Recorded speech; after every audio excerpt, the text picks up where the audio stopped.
South Africans are voting in by-elections in 40 wards today. The DA and ANC are going toe-to-toe in several areas. Our reporters Govan Whittles, Aviwe, Mtila and Thuba Vilane out and about monitoring how voting is going. Let's bring them all in now. And I want to start with you, Govan. You were in the Ennerdale area. Give us an idea of where you've been and what you've seen. Thanks, Temekile. I've been around in Eldorado Park as well as Ennerdale now. Eldorado Park, it's Ward 18 and 17 that are having by-elections after some defections from the Democratic Alliance to the Patriotic Alliance.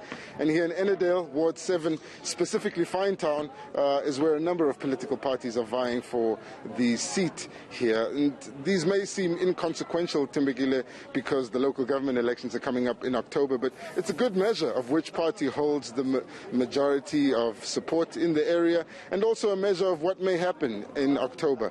Let's begin with a voter now, someone who's cast their ballot. It's Ms. Khuliswa Langeni. Thank you so much for your time, Ms. Langeni. So you've just voted this morning. Let me see the mark there. You've just cast your ballot. So first of all, tell me, what are the main issues for this community?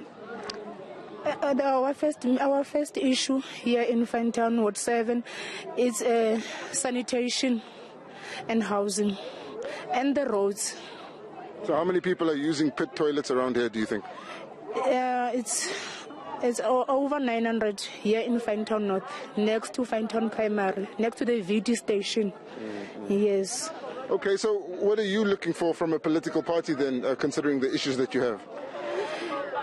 We need them to deliver very fast, not just to promise us when they need our votes. And the other thing we need from them is the jobs. We are unemployed as we're here, but we can't change from our political party. Since I was the DA member from 2011, I'm still voting for the DA. And do you think they can bring a change? Yes, I believe, because we didn't have lights for the past 10 years before 2011, but since we voted DA, here we have electricity. Okay, lastly then, how was the process this morning, casting your ballot and keeping social distancing for the COVID protocols? Everything went smooth, well, free and fair. I don't want to lie.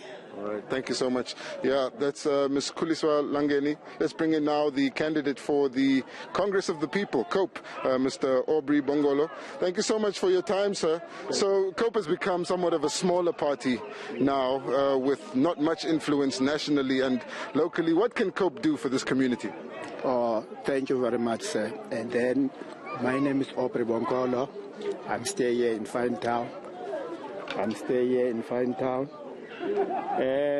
To me, COPE can do better than other, because we went from another parties and then they did nothing for us. For example, there by our place, and then these people, they do nothing, and then now we still got the footage about the transformers. But what can COPE do? COPE can help people, and then they can do cleaning, stones, cleaning, everything here around. COPE doesn't have much support in this area. Do you accept that there's almost no chance for you to win this ward? Yes, but I think now people, they are tired of this another parties. Now they promise me to say they can vote for COPE. But to me, I'm so happy, because when the people is voting, I think things can come in all right. All right, thank you so much. That's Mr. Aubrey Bongolo. And it seems, Temekile, that the two major parties that are vying for a victory here would be, again, the ANC and the Patriotic Alliance. The Democratic Alliance having lost some ground over the last couple of months as some of its members defected to these parties, but they're hoping to retain control of this area, which they've held for about a decade. We will try to speak to more voters and members of the ANC and PA as the day progresses. In terms of the voter count, schools goes on, so it does seem like it's quite busy here, but in reality there aren't that many people that have showed up to vote. What you're seeing currently are parents waiting for the children to finish up at this fine town primary school, and the people here, the party agents, actually expecting most of the voting to happen after work around 5 p.m, although this area does have an unemployment rate of close to 50%. Govan Whittles, stand by for us. Aviwe, Mtila, you're in Tshwane, the capital, and Govan was speaking to a voter there who said they voted for change in this by-election, and I'd imagine both the DA and the ANC would want that change to go their way in Tshwane. A tug-of-war when it comes to the political parties, yeah, but essentially the voter turnout is not that impressive, even by the by-election standards.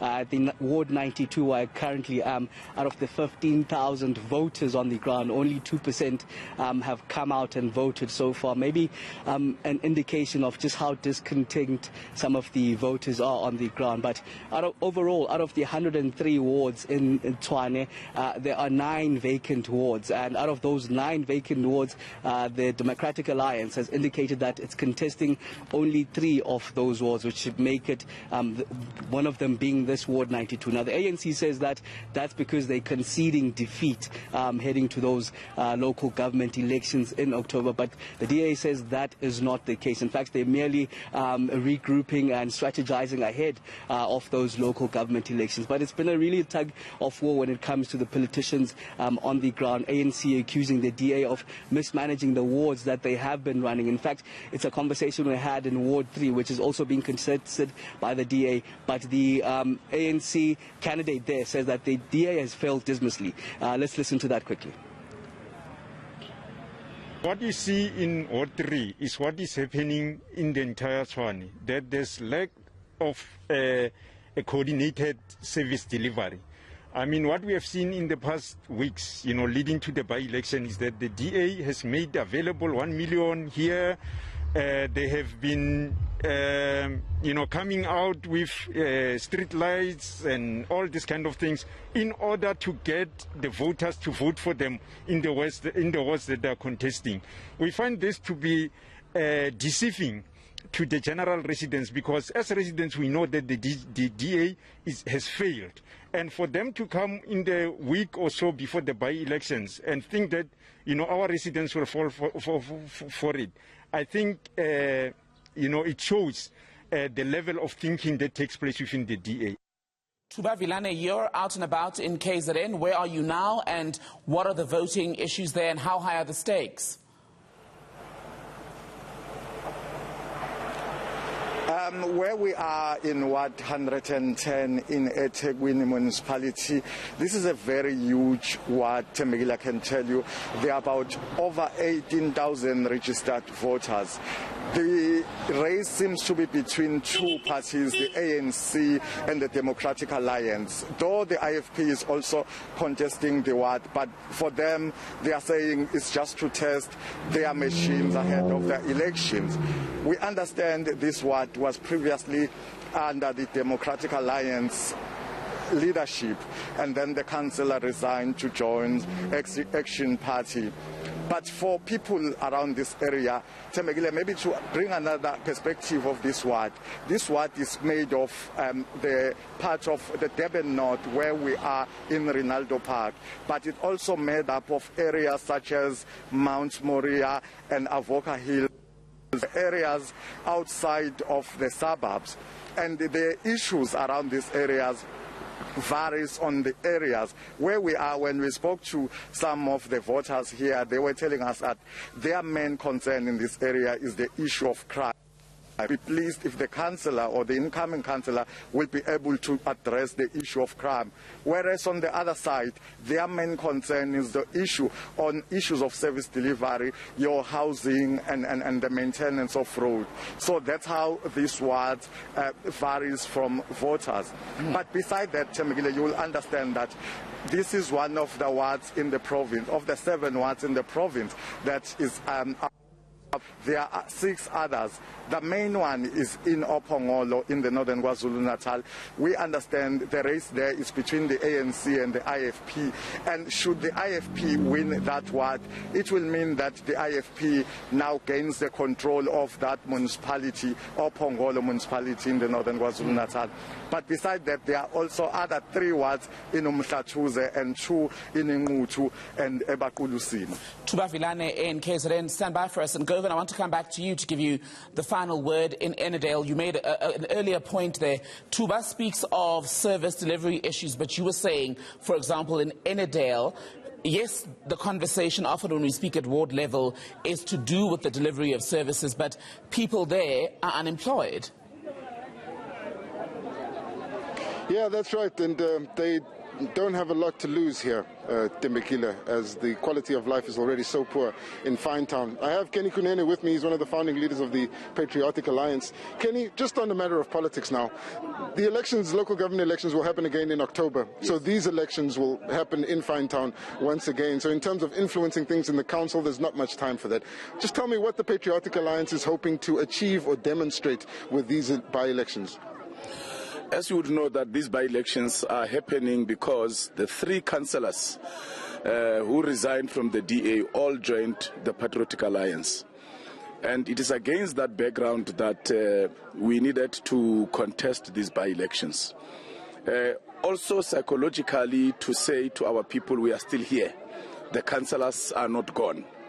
Although only one of them is standing, the others have retired, but they are working very hard on the ground to make sure that we win these by-elections. It's very important to win these by-elections so that we can then get to know what is it that we need to do in the wards and start working on it towards October. Because we are a political party that is about service delivery, that is about results. So they are very important. All right, thank you so much. Kenny, I'll have to leave it there briefly, just because we're out of time. But, of course, that's the political element to all of this, Temekile, and one wonders what they will be able to achieve between now and October when the round of campaigning will restart again. I could tell you from being in Finetown for just a few hours, it doesn't seem like many of the residents here have an appetite to hear from political parties. We'll have to wait until the results are out to see whether that's translated into a low turnout or perhaps a political upset for the traditional parties here in Finetown, Ennerdale. Govan Whittles, Aviwe, Mtila, Thuba, Vilane. For now, gentlemen, thank you.